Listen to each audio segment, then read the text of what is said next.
어떻게 됩니까? 소화 면역 시스템이 무너져서 우리의 몸의 면역 자체가 위험해질 수 있는 거죠. 거기에 대한 면역 반응이라는 걸 합니다. 그 세 가지가 뭐예요? 염증, 붓기, 살증. 세 가지입니다.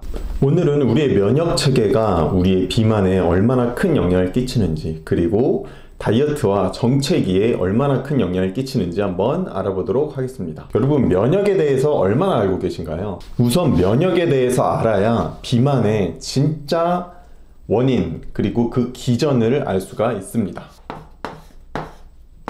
면역은 무엇일까요? 면역이라는 것은 우리 몸에 수많은 적들이 있을 수 있겠죠. 우리 몸 안에 상상되는 적들도 있고, 주로 외부로부터 침입하는 병원체와 우리 몸에 적이 되는 물질들을 물리치는 방어선 역할입니다. 즉 군대라고 보면 됩니다. 면역에는요, 두 가지 방어선이 있습니다.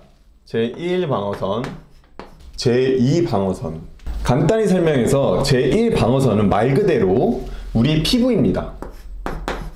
그리고 점막입니다. 우리 피부는 방수입니다.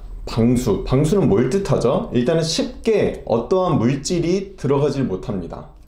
여러분, 방수라는 것이 굉장한 큰 보호막이죠. 방수는 일단 공기가 통과하지 못하고 수분이 통과하지 못합니다. 우리의 피부는 상처 입으면 빠르게 치유를 하죠. 살이 돋아나고. 그런 이유가 우리의 피부 점막 자체가 외부로부터 균과 독소들의 방어를 해야 되기 때문입니다. 그래서 1차 방어선의 굉장히 중요한 부분은 피부입니다. 그래서 우리가 미용 때문에 피부에 콜라겐 여러 가지를 의미하지만, 피부가 다 말라버리고 갈라져 버리면 세균 침투가 훨씬 더 심하겠죠. 그리고 실제로 피부가 건조하고 갈라지면 아프기까지 하고요. 그래서 피부에 수분이 많고 콜라겐이 많고 특히 이 케라틴 물질이 많을수록 피부는 촉촉하고 촘촘해지고 방어 기능, 피부의 제1 역할인 이 면역 기능을 잘 해낼 수 있게 됩니다. 그리고 1 방어선 중에 이 점막이 있는데요, 우리가 감기에 걸리거나 기관지가 약하신 분들은 이 점막이 붓고 점막에서 분비물들을 엄청 막 분비하죠. 이건 무슨 뜻이냐? 우리의 면역 체계가 지금 일을 하고 있다는 이야기입니다. 실제로.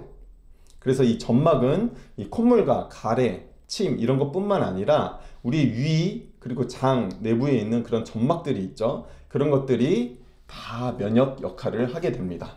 그 점막에는요, 분비되는 물질들이 산 물질이 많아요. 산도가 높다는 뜻입니다. 우리의 땀에도 눈물에도 침에도 산도가 있어서 우리를 공격할 수 있는 어느 정도의 독소들을 죽이는 역할을 합니다. 그리고 우리 피부, 그리고 우리 속에서 세균들이 자라나지 못하도록 하는 역할을 합니다. 그래서 그게 1차 방어선이고요. 제2 방어선이 있습니다. 제2 방어선에 이제 우리가 얘기하는 그 비만이 또 포함되어 있는데요. 우리는 보통 아프면 열을 내죠, 몸에서.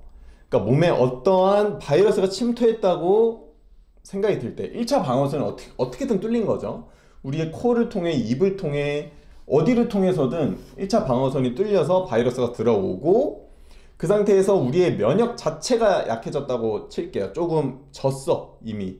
그래서 보통은 바이러스는 우리한테 항상 들어오는데 우리가 면역이 무너지지만 않으면 감기에 걸리지 않아요. 그런데 어떠한 면역이 무너졌을 때 이 2차 방어선에서 이제 역할을 합니다. 열을 내거나 염증을 일으키거나 붓기, 몸이 막 붓습니다.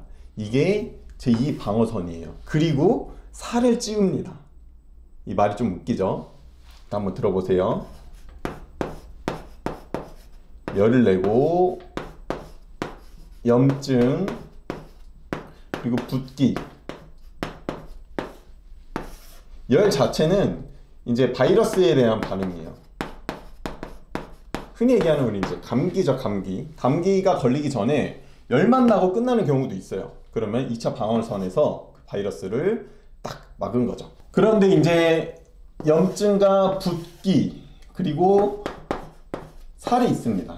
저는 이 세 가지를 하나의 가장 큰 몸의 면역 기능이라고 생각을 합니다. 하나의 방어선인 거죠. 여기까지도 잘 이해가 안 되시죠? 제가 간단히 설명드리도록 하겠습니다. 우리의 음식은요, 우리 몸의 입장에 보면은 외부 침입자입니다. 외부 침입자예요. 그래서 우리 1차 방어선은 피부 점막이죠. 그래서 얼마나 우리 피부가 이 방수 기능에 굉장히 좋습니까? 그래서 1차 방어선인데 이거를 단번에 뚫어낼 수 있는 게 바로 어디예요? 입, 코입니다. 그리고 뭐 눈이 될 수도 있는데 입은 직접적으로 정말 큰 이 물질들도 삼킬 수가 있죠. 그러니까 어떻게 보면 굉장히 위험한 곳입니다. 그래서 이 음식에 대한 면역이 우리 몸에서 굉장히 중요한데 우리의 전체 면역 시스템 중에 3분의 2 가량은 이 소화 시스템이라고 보시면 돼요. 왜냐하면 우리 피부 자체는 정상 기능을 유지하는 한 아무리 물에 빠지고 뭘 해도 우리 피부에 그렇게 쉽게 흡수가 되지 않아요. 병원체가 쉽게 흡수가 되더라도 이 점막이 있고요, 이 2차 방어선이 있기 때문에 쉽게 우리 면역이 무너지지 않는데 이 음식은 우리가 독약 타서 먹으면 바로 죽잖아요. 그만큼 굉장히 위험한 외부 침입자라는 것입니다. 그래서 음식은 그 존재만으로 우리에게 큰 영향을 미칩니다. 그래서 아무리 건강한 거를 먹어도요, 우리의 소화장기들이 이를 해독하고 분해하고 처리하는 것만 해도 우리의 소화장기들은 이미 지칩니다. 이미 일을 다 하는 거예요. 그래서 분해하고 살균하고 그것이 바로 음식에 대한 면역입니다. 그렇게 이제 지나가는 동안 우리의 장기들은 할 일을 다 하는데 상관이 없어요. 지친 장기들은 쉬면 되니까요. 그런데 우리는 건강한 음식을 먹지 않고 늘 안 좋은 음식을 반복적으로 섭취하다 보면은 우리의 소화 면역기관, 그러니까 면역기관의 3분의 2는 소화기관이라 그랬죠. 그 3분의 2가 무너지면 어떻게 됩니까? 우리의 면역 시스템이 무너지는 것과 똑같은 거예요. 근데 좋지 않은 음식들을 많이 먹다 보면 어떻게 됩니까? 소화 면역 시스템이 무너져서 우리의 몸의 면역 자체가 위험해질 수 있는 거죠. 거기에 대한 면역 반응이라는 걸 합니다. 그 세 가지가 뭐예요? 염증, 붓기, 살찜, 세 가지입니다. 이게 하나의 면역 반응이라는 거예요.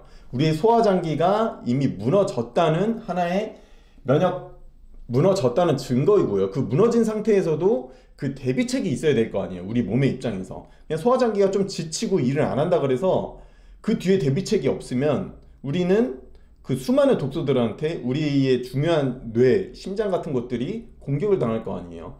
그런데 그 소화장기들이 일을 못했을 때 쌓이는 독소를 처리할, 그리고 그것을 중화할 그런 면역 반응이 필요하다는 거죠. 이제 어느 정도 이해 가시나요? 그래서 몸을 확 붓게 만들고요, 그 넘치는 독소들을 혈류에 오랫동안 가둬두면 안 되기 때문에, 그럼 우리 생명이 위험해지기 때문에 어디론가 저장을 해야 됩니다. 바로 지방세포죠. 그래서 지방세포를 늘리고 지방세포 하나하나를 굉장히 크게 만듭니다.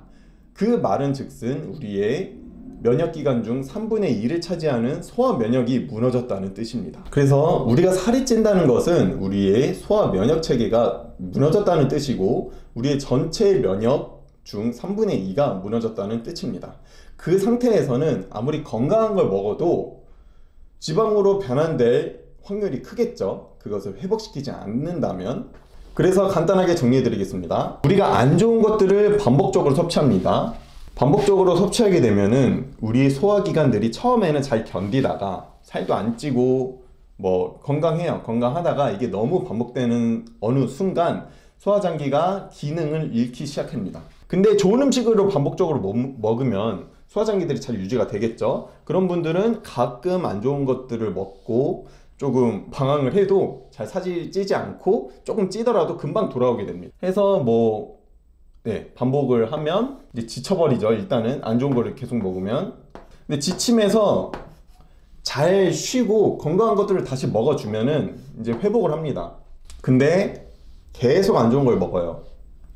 계속 술 먹고 계속 초가공식품 먹고, 그럼 어떻게 되죠? 지쳐버리고 이제 기능 저하. 우리가 안 좋은 거를 좀 먹더라도 그냥 지쳐만 있는 상태에서는 우리 소화장기들이 그것들을 잘 분해하고 사용하는 에너지로 바꿔주고 잘 배출시킵니다. 그럼 살이 안 쪄요.